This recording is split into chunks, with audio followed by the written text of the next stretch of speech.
Assalamualaikum warahmatullahi wabarakatuh. Bersama saya Deniwati.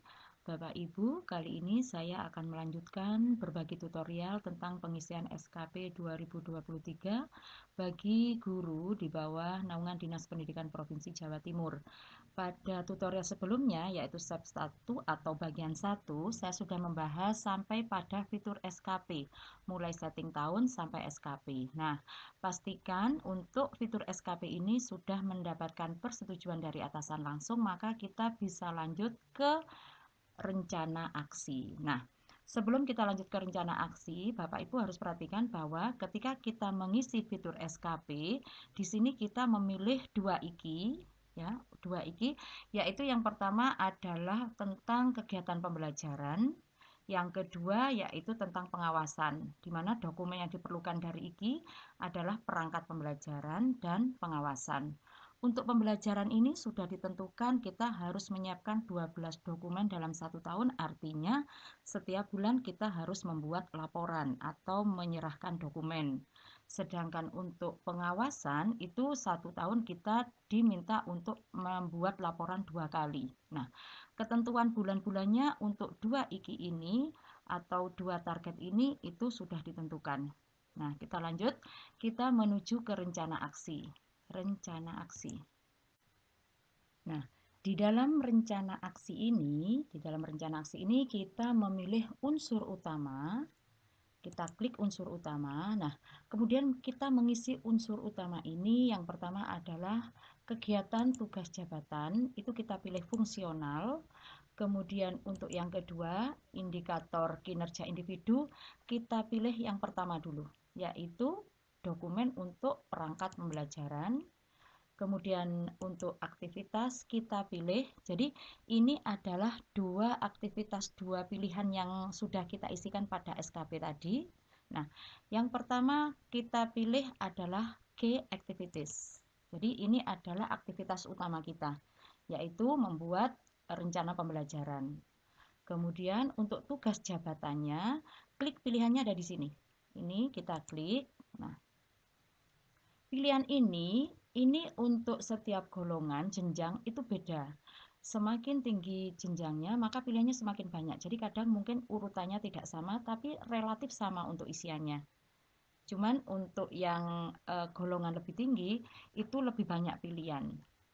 Karena untuk angka kreditnya dituntut lebih tinggi atau lebih besar. Nah, yang pertama kita pilih untuk kegiatan pembelajaran, ini ada untuk golongan 4 itu ada pada nomor 29. Untuk golongan di bawahnya mungkin golongan 3, mungkin ini bergeser satu nomor, mungkin nomor 28. Ini yang saya contohkan adalah untuk golongan 4. Nah, ini merencanakan dan melaksanakan pembelajaran, ini kita pilih, klik di sini. Nah, sudah masuk. Nah, kuantitasnya di sini adalah 12. Waktunya juga 12.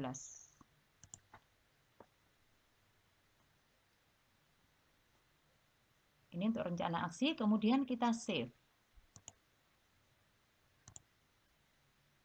Nah, sudah masuk rencana aksi dengan 12 kegiatan dalam 12 bulan.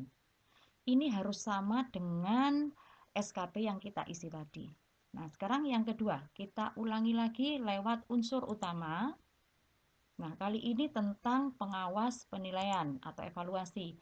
Kembali kita pilih fungsional, indikatornya pilih yang kedua, yaitu laporan pengawasan. Aktivitasnya masih key activities. Jadi key activitiesnya hanya ada dua. Yang pertama tadi kegiatan pembelajaran, yang kedua adalah pengawasan. Kemudian tugas jabatannya untuk golongan 4 itu ada di nomor 26.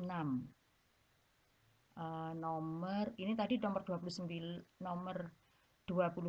untuk merencanakan, sedangkan untuk pengawasan itu ada di nomor 26. Untuk golongan 3 mungkin ada di bawahnya, nomor mungkin 25 atau 24. Nah, ini sudah pengawas penilaian. Nah, tadi sudah ditentukan kita pilihnya 2. Misalnya kita keliru, klik 1. Di SKP tadi kita sudah ditentukan harus 2 dan waktunya juga 1. Kita coba apakah bisa diterima. Save. Oke. Nah, tidak bisa masuk. Jadi tidak bisa tersimpan karena tidak sesuai. Nih, volume rencana aksi key activitiesnya gini tidak sama dengan IKI. Jadi tidak bisa. Jadi kalau tidak sesuai untuk key activities tidak bisa. Jadi kita ulang lagi. Masuk ke unsur utama, kemudian fungsional, kemudian di sini kita pilih pengawasan. Untuk aktivitasnya kita pilih key activities, kemudian ini kita pilih nomor 26 atau di sini adalah pengawasan, menjadi pengawas penilaian. Kita pilih ini, aktivitasnya 2 sehingga waktunya juga 2 bulan dan kita save. Kita klik OK. Nah, kalau sudah sesuai, ini masuk. Nah, di sini untuk key activitiesnya kan ada 2. Itu sudah cukup atau sudah memenuhi jumlah yang ditentukan. Sehingga jika di sini masih ada nilai yang belum cukup atau di sini TMS tidak memenuhi syarat, masih ada yang merah, maka kita harus menambah. Tetapi menambahnya bukan dari key activities. Dari mana? Kita coba dulu. Kita masuk unsur utama, kembali ke tugas jabatan fungsional. Kemudian untuk kinerja, indikator kinerja, untuk ini namanya nanti support atau tambahan, itu kita selalu pilih yang pertama, yaitu yang perangkat pembelajaran. Kemudian aktivitasnya kita jangan pilih yang key activities, karena ini sudah penuh, sudah 2 tadi sudah selesai. Kita kekurangannya melalui support activities. Nah, kemudian kita pilih dari yang ada di sini yang tadi belum dipilih. Terserah mau pilih yang mana. Misalnya kita mau milih untuk sebagai wali kelas, boleh.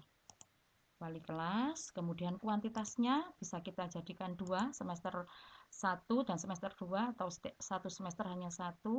Kemudian waktunya juga 2 bulan dan kita save. Nah, seperti ini sudah muncul yang ketiga dan ini masih merah. Pilihan-pilihan ini sudah saya siapkan di Excel-nya. Sudah saya beri blok kuning untuk pilihan yang umumnya bisa kita ambil dan yang mudah untuk dilaksanakan. Untuk yang lain tetap bisa dipilih. Tetap bisa dipilih dan ini pilihannya banyak sekali. Cuman untuk pilihan yang paling bawah, ini 3 ini adalah wilayah kepala sekolah. Untuk guru sampai di sini. Ini ke atas nih guru. Guru dan kepala sekolah yang atas ini. Nah, kita kembali, ini tadi kita memilih pembelajaran kayak activities sudah, kemudian untuk pengawas tadi juga kayak activities, supportnya kita pilih wali kelas. Yang berikutnya kita bisa pilih apa lagi? Mungkin ini, membuat modul, bisa 1 atau 2. Kemudian membuat makalah yang disimpan di perpus, ini bisa. Kemudian membuat karya tulis yang disimpan di perpus, ini yang mudah-mudah. Dan ini membuat buku pedoman guru, bisa. Buku pedoman guru, kemudian ada satu lagi yaitu menyusun kurikulum. Jadi menyusun kurikulum ini maksudnya apa? Bapak Ibu guru ikut menyusun kurikulum untuk buku 2 atau buku 3 yang isinya adalah RPP dan silabus. Ini bisa kita pilih untuk guru. Nah, sekarang kita kembali ke e-master. Di sini saya akan melanjutkan support activities karena di sini masih tidak memenuhi syarat, masih merah. Saya tambahkan kembali ke jabatan fungsional, kemudian ininya saya tetap pilih yang atas karena kegiatan utama, kemudian ini supportnya, kemudian yang ini saya memilih pada membuat buku pedoman guru. Kuantitasnya 1, bulannya 1, kemudian saya save. Sudah, masih merah, saya harus nambah lagi. Saya tambah, ini fungsional sudah. Kemudian ini jadi kegiatan utama kita adalah di seputar pembelajaran, saya pilih yang atas. Jadi kuncinya harus pakai yang atas ya, karena untuk kegiatan pembelajaran rangkaiannya cukup banyak. Aktivitasnya kita pilih support lagi. Kemudian yang berikutnya saya pilih yaitu misalnya ini membuat modul. Bisa. Jadi membuat modul itu bisa untuk tingkat sekolah. Misalnya seperti ini, kuantitasnya 1, kuantitasnya 1, waktunya 1. Kemudian kita save. Untuk kualitas selalu 100 di sini sudah ditentukan karena ini rencana aksi. Nah, masih merah.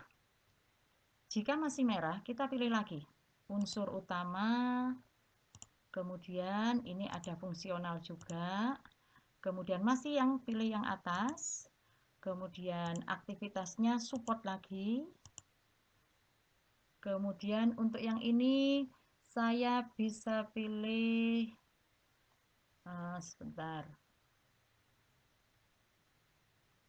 Ini bisa membuat makalah atau tinjauan ilmiah yang disimpan di perpus. Kuantitasnya 1, kualitasnya 100, bulannya 1. Saya save. Kita lihat masih merah. Masih merah di sini yang belum. Saya tambahkan lagi fungsional. Kemudian ini juga yang atas, aktivitasnya support lagi, selalu ambil yang support. Kemudian di sini saya memilih menyusun kurikulum, kuantitas 1, untuk bulannya juga 1, saya save.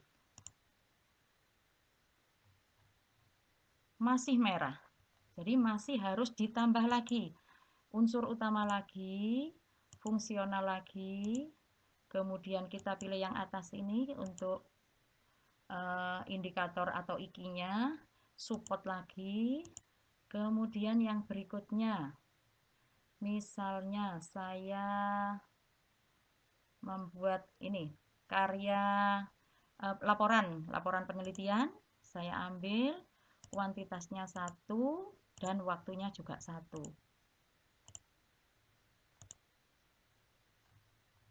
Nah, sekarang sudah hijau atau sudah memenuhi syarat. Kalau sudah seperti ini, apa yang kita lakukan? Kita kirim ke atasan langsung supaya bisa disetujui, sehingga nanti kita bisa melanjutkan ke step berikutnya. Jadi kita minta approve dengan cara kirim ke atasan langsung. Nah, seperti ini. Ini tertera BV atau belum verifikasi. Kita tunggu. Jika ini nanti sudah setuju, maka kita akan bisa melanjutkan ke breakdown rencana aksi. Demikian tutorial tentang penyusunan rencana aksi pada SKP. Mudah-mudahan bisa dipahami dan bermanfaat. Untuk file Excel susunan atau rincian rencana aksi, linknya saya sematkan di deskripsi video di bawah. Dari saya cukup sekian, mohon maaf jika ada kesalahan. Saya akhiri. Assalamualaikum warahmatullahi wabarakatuh.